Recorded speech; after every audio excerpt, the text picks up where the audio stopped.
Halo semuanya, kembali lagi di Scary Stories. Nah, di video spesial kali ini kita akan membahas franchise Sadako dari film pertama hingga yang terbaru. Kita akan membahas film yang berurutan versi Jepangnya saja guys. Film ini menceritakan tentang kutukan video yang jika ditonton akan membuat si penonton mati setelah 7 hari kemudian. Dan hal ini menimpa seorang jurnalis dan keluarganya. Bagaimana dia mencari tahu dan mematahkan kutukan mematikan itu? Langsung kita bahas di alur cerita Ring 1998 selengkapnya.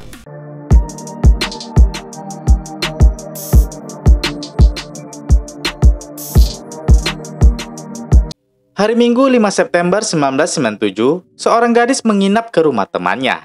Dia bercerita tentang sebuah keluarga yang pergi ke kota Izu dan tinggal di penginapan. Saat itu, anak dari keluarga tersebut memutar sebuah video untuk ditonton. Seorang wanita muncul di layar TV dan bilang kau akan mati dalam seminggu atau 7 hari ke depannya. Dan telepon pun berdering. Saat diangkat, ada suara yang bertanya, kau sudah menonton videonya? Anak itu pun mati seminggu kemudian. Ternyata itu legenda urban yang didengar oleh Masami. Tomoko tanya, apa Misami tahu cerita itu dari Yoko? Masami bilang bukan dari Yoko, tapi memang sudah banyak yang cerita tentang legenda itu. Tomoko bilang, dia sempat menonton video aneh bersama Yoko dan yang lain. Itu ketika mereka pergi. Pacarnya Iwata menemukan video aneh, dan mereka semua menontonnya. Setelah video selesai, telepon berdering. Saat diangkat, tidak ada jawaban. Kejadian itu 7 hari yang lalu. Dan hari ini tepat hari ketujuhnya. Tapi walau begitu, Tomoko berusaha menghibur Masami dengan bilang tak akan terjadi apa-apa. Namun tiba-tiba telepon berdering.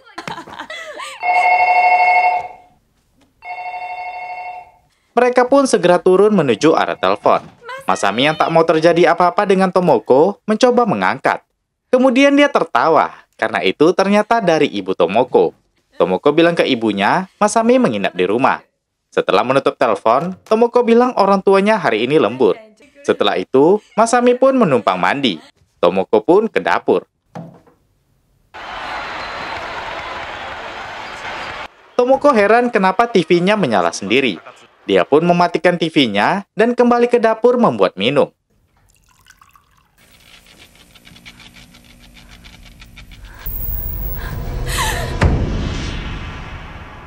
Besok paginya, seorang jurnalis bernama Reiko melihat berita di koran tentang 2 remaja yang ditemukan mati di dalam mobil pagi ini. Satu dari Tokyo dan satu lagi dari Yokohama. Terlihat raut penasaran dari wajahnya.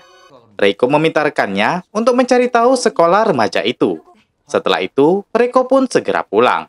Anaknya Yoichi sudah bersiap-siap. Reiko pun segera mengenakan gaun hitamnya. Ternyata mereka ingin menghadiri pemakaman Tomoko, gadis yang meninggal tadi malam. Tomoko adalah keponakan Reiko. Reiko bilang ke Yoichi kalau Tomoko meninggal karena sakit. Setelah menjelaskan itu, mereka segera ke rumah duka. Reiko menitipkan Yoichi ke ayahnya. Yoichi melihat foto Tomoko. Sedangkan Reiko ke dapur untuk bantu-bantu. Bibinya bertanya pelan, apakah Reiko tahu penyebab kematian Tomoko? Reiko tidak tahu, walaupun Tomoko sudah diotopsi. Kembali ke Yoichi. Dia menaiki anak tangga dan memasuki kamar Tomoko yang tidak ditutup. Saat itu, Reiko datang karena mencarinya. Reiko mengajaknya turun. Saat itu, rekannya tadi menelpon. Dia telah berhasil menemukan sekolah dari remaja yang meninggal di koran pagi tadi. Ternyata itu teman sekolah Tomoko. Reiko pun keluar untuk mencari tahu siapa rekan Tomoko yang meninggal.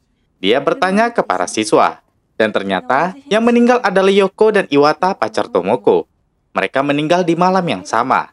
Mereka tahu kalau Tomoko, Iwata, dan Yoko melihat video terkutuk. Yoko yang cerita. Siswi ini bilang sebelum Tomoko mati, Masami bersamanya. Masami sekarang menjadi gila dan masuk rumah sakit jiwa. Besoknya Reiko diperlihatkan temannya video kecelakaan 2 remaja yang meninggal semalam. Itu ternyata Yoko dan pacarnya Tadahiko. Sedangkan Iwata meninggal dalam kecelakaan motor. Setelah diselidiki, penyebab kematiannya karena jantung yang tiba-tiba berhenti. Setelah dari situ, Reiko mengunjungi kakaknya. Terlihat kakaknya masih bersedih karena kematian Tomoko anaknya. Reiko ke kamar Tomoko dan menemukan faktur cuci cetak foto. Kakak Reiko ini menjelaskan saat dia menemukan mayat Tomoko.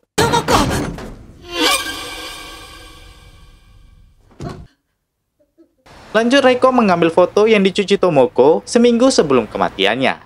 Terlihat Tomoko, Iwata, Yoko, dan pacarnya Tadahiko sedang berada di Izu Pacific Land. Dan anehnya, ada satu foto yang memperlihatkan wajah mereka tidak jelas. Pada Senin 13 September, Reiko yang penasaran dengan kasus Tomoko menuju ke kota Izu.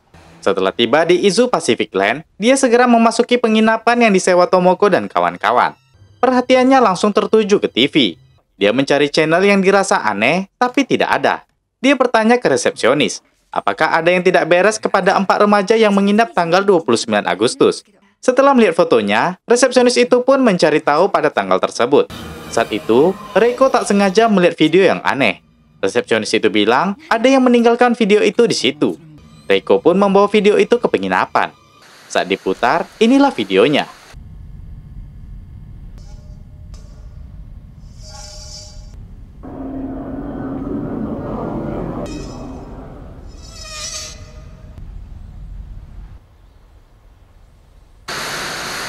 Sumur itu menjadi adegan akhir video. Reiko terlihat merinding melihat video aneh tersebut. Dia melihat wanita berbaju putih di belakangnya. Tapi itu tidak ada. Telepon pun berdering. Reiko pun mendekat dan mengangkatnya.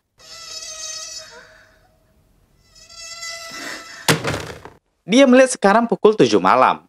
Dia pun bergegas pulang dan berfirasat apakah dia telah terkena kutukan. Paginya Selasa tanggal 14. Seorang pria mendatangi rumah Reiko. Setelah masuk, dia merasakan sesuatu yang aneh. Ternyata, pria ini bernama Ryuji, mantan suami Reiko. Dia sekarang mengajar di sebuah universitas. Ryuji datang karena Reiko sudah cerita tentang semua yang terjadi. Untuk membuktikannya, Reiko menyuruh Ryuji memfotonya. Setelah difoto dan melihat hasil, Ryuji memberikan ke Reiko. Foto wajahnya rusak, sama seperti Tomoko dan kawan-kawan. Untuk membuktikan sekali lagi, Ryuji memutar videonya. Dia pun menonton video itu. Setelah selesai menonton, anehnya tak ada yang menelpon. Ryuji pun tak percaya dengan kutukan itu, dan dia berencana mau menyelidiki rekaman tersebut. Dia meminta Reiko untuk tidak takut dengan kutukan. Besoknya tanggal 15, Reiko mengecek video itu lagi. Terlihat ada tangan yang keluar dari sumur, lalu video menjadi rusak. Setelah mengedit dan mengcopy videonya, Reiko mendatangi tempat tinggal Ryuji. Dia bilang ke Ryuji, video itu memang bukan dibuat di Izu. Video yang sudah diedit tadi pun mereka putar. Mereka memulai dari wanita yang bercermin, lalu wanita baju putih yang memperhatikannya. Mereka merasa aneh, karena seharusnya si pengambil rekaman terlihat di cermin wanita itu. Tapi ini tidak terlihat sama sekali. Saat itu ada yang datang. Dia adalah Mai Takano, murid Ryuji. Dia datang untuk menyampaikan pesan dari tugas Ryuji. Reiko dan Ryuji lanjut ke kantor Reiko untuk meneliti video tersebut. Mereka berfokus pada pesan yang tertulis letusan itu. Terdapat tulisan sada di mata seseorang. Menurut Ryuji, video ini dibuat sengaja untuk meninggalkan petunjuk. Orang itu ingin seseorang menemukan video ini. Mereka lanjut memutar suara di bagian pria yang menunjuk. Terdengar suara, bermain di air garam, globin menjadi milikmu. Mereka tak mengerti, namun Ryuji akan mencari tahu. Paginya tanggal 16, Ryuji menelpon Reiko. Ryuji sudah mencari tahu tentang dialek air garam dan globin itu. Itu mengarah ke Pulau Oshima, di mana terdapat Gunung Merapi Miharayama. Siangnya mereka lanjut mencari tahu. Reiko bilang ke Yuichi anaknya kalau dia akan pulang malam hari ini. Mereka pun menemukan berita tentang peringatan letusan Gunung Miharayama di Pulau Oshima. Tapi kejadiannya sudah sangat lama. Dan peringatan itu dikeluarkan dari wanita lokal yang memprediksi letusan. Ryuji sadar ini bukan main-main. Dia meminta Reiko untuk bersama-sama memecahkan masalah ini. Karena, percaya nggak percaya, waktu kutukan Reiko tersisa 4 hari lagi dan dirinya 5 hari lagi. Besoknya tanggal 17, Reiko membawa Yuichi ke rumah kakeknya. Reiko sengaja memanfaatkan waktu bersama anaknya dan ayahnya. Malamnya setelah menidurkan Yuichi, Reiko menelpon Ryuji. Ryuji bilang, koresponden di Oshima telah meneliti berita letusan itu. Menurut Ryuji, wanita yang memprediksi letusan kemungkinan wanita yang bercermin di video. Nama wanita itu Shizuko Yamamura. 40 tahun yang lalu, dia bunuh diri menceburkan dirinya ke kawah. Ryuji berencana ke Oshima. Mendengar itu, Reiko khawatir. Tapi Ryuji nggak ada pilihan. Dia harus memecahkan kasus kutukan ini. Ketika tidur, Reiko mendengar suara Yuichi. Dia pun terbangun.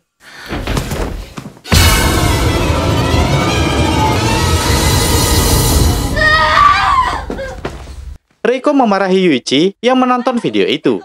Yuichi bilang Tomoko yang menyuruhnya menonton. Besoknya tanggal 18, Reiko pun memutuskan ikut ke Oshima bersama Ryuji.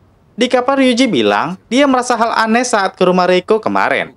Dia merasakan kehadiran Tomoko dalam wujud berbeda. Ryuji memiliki kemampuan bisa melihat hal gaib, begitu juga dengan anak mereka Yuichi. Setelah sampai, mereka disambut Tuan Hayatsu yang akan memandu mereka. Dalam perjalanan, Hayatsu cerita tuannya Mamura menjalankan usaha perikanan, namun sahamnya dijual. Sepupu Shizuko masih hidup. Putranya dan anak tirinya menjalankan usaha penginapan. Hayatsu telah memboking penginapan itu untuk Ryuji dan Reiko. Saat itu Reiko tanya, apa alasan Shizuko bunuh diri? Ryuji bilang, dia mendadak gila. Dia menjadi terkenal setelah memprediksi letusan. Dia memiliki kekuatan aneh dalam hidupnya. Dia pun menjadi penerawang. Setelah itu, hadir seorang profesor bernama Dr. Ikuma. Dia membawa Shizuko ke Tokyo dan bereksperimen terhadapnya. Reiko pernah dengar cerita itu, dan dia tahu ada yang mati saat eksperimen tersebut. Setelah kejadian itu, Dr. Ikuma dipecat dari universitas dan menghilang. Menurutnya, Ikuma dan Shizuko punya anak. Reiko pun teringat wanita berbaju putih di video. Setelah sampai di penginapan, Hayatsu meninggalkan mereka. Wanita ini langsung mengajak ke atas untuk memberi kamar mereka masing-masing.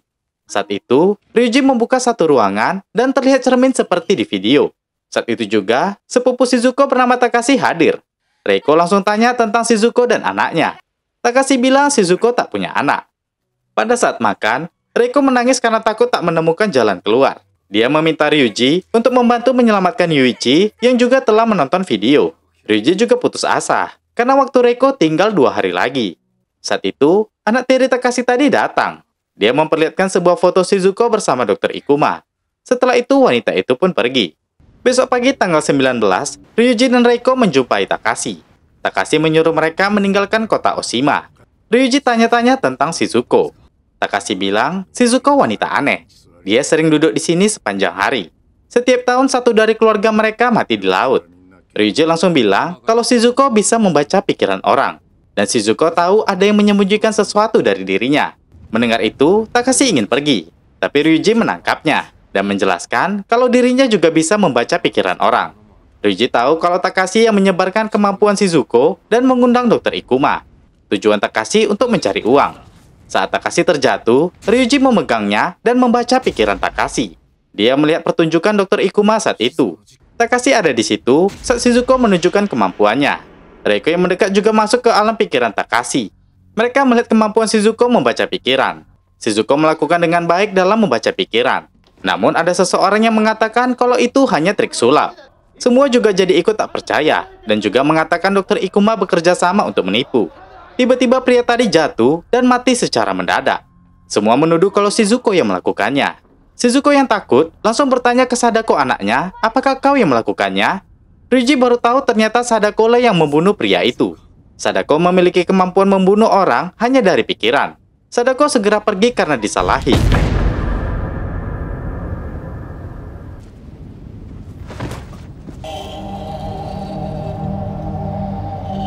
Ternyata cengkraman Sadako tadi membuat Reiko tahu semuanya. Setelah kejadian itu, Shizuma bunuh diri, dan Sadako diambil Dr. Ikuma. Dan setelah itu, tak ada yang tahu kabar mereka. Ryuji bilang dia tak yakin Sadako masih hidup. Video itu kemungkinan pesan dari kemarahan Sadako. Saat itu, badai terjadi, dan membuat kapal tak ada yang berangkat. Dari itu, Ryuji pergi mencari ke perahu nelayan. Reiko yang sendiri di tempat itu, menyadari kalau Ryuji dan Yuichi setelah menonton video itu, tak ada yang menelpon.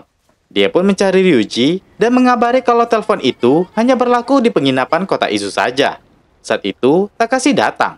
Dia berencana akan membantu mereka dengan membawa mereka ke kota Izu. Mereka pun pergi di tengah badai itu. Di dalam kapal, Reiko tanya apakah mungkin Sadako anak dari Dr. Ikuma.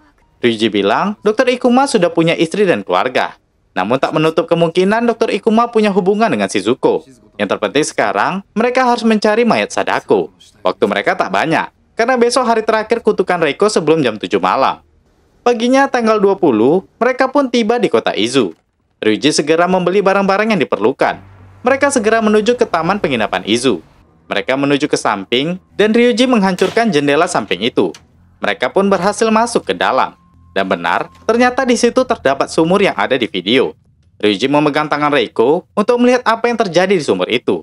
Mereka pun melihat ke masa lalu, di mana saat Sadako melihat ke sumur, dia dipukul ayahnya Dr. Ikuma dan masuk ke dalam sumur. Semenjak itu, Dr. Ikuma menutup sumur itu. Mereka pun segera membuka sumur tersebut. Ryuji langsung mengikat dirinya untuk turun ke bawah. Saat di bawah, dia merasakan kalau saat dipukul, Sadako masih hidup dan berusaha naik. Ryuji meminta Reiko menurunkan ember untuk menguras air sumur itu. Mereka pun mulai membuang air di sumur itu per embernya. Namun lama-kelamaan, Reiko mulai lelah, dan hari pun sudah mulai sore. Jam menunjukkan pukul 6. Batas kutukannya tinggal 1 jam lagi. Reiko pun sudah sangat lemas.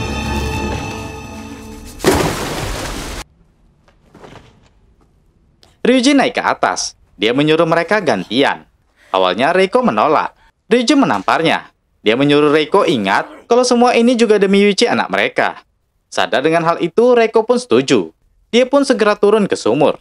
Saat melihat ke atas, dia teringat di awal video, di mana Dr. Ikuma melirik Sadako di sumur. Reiko memanggil Sadako di mana dia berada. Dia terus mencari, dan saat itu, dia menemukan tumpukan rambut. Tiba-tiba ada yang mencengkramnya. Seketika kepala Sadako muncul ke permukaan.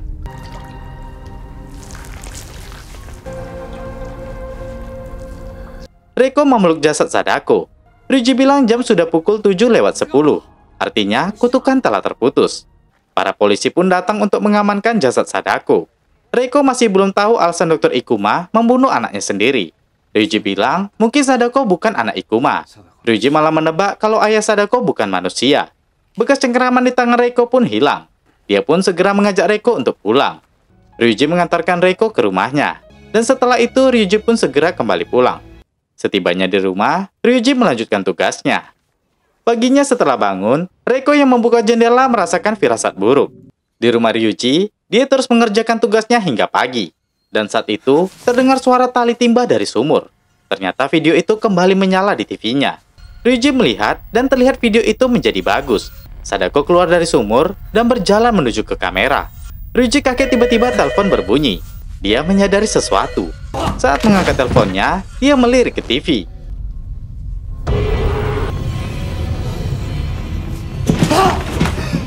Ryuji ketakutan karena Sadako mendekatinya. Ryuji berusaha melarikan diri, tapi terjatuh.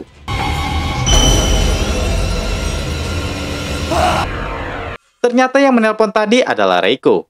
Dia mendengar apa yang terjadi kepada Ryuji. Reiko pun segera ke rumah Ryuji. Begitu sampai, polisi bilang jasad Ryuji telah dibawa keluar. Reiko masuk dan bertanya ke Mai, murid Ryuji. Mai bilang, saat dia datang, Ryuji telah tewas dengan wajah terkejut. Reiko bingung kenapa kutukan Ryuji tidak putus. Dia mati tepat seminggu setelah menonton video. Dia takut Yuichi juga mengalami hal yang sama nantinya. Dia melihat video itu berada di pemutarnya. Reiko mengeluarkan videonya dan terduduk lemas. Kenapa kutukan dirinya hilang sedangkan Ryuji tidak?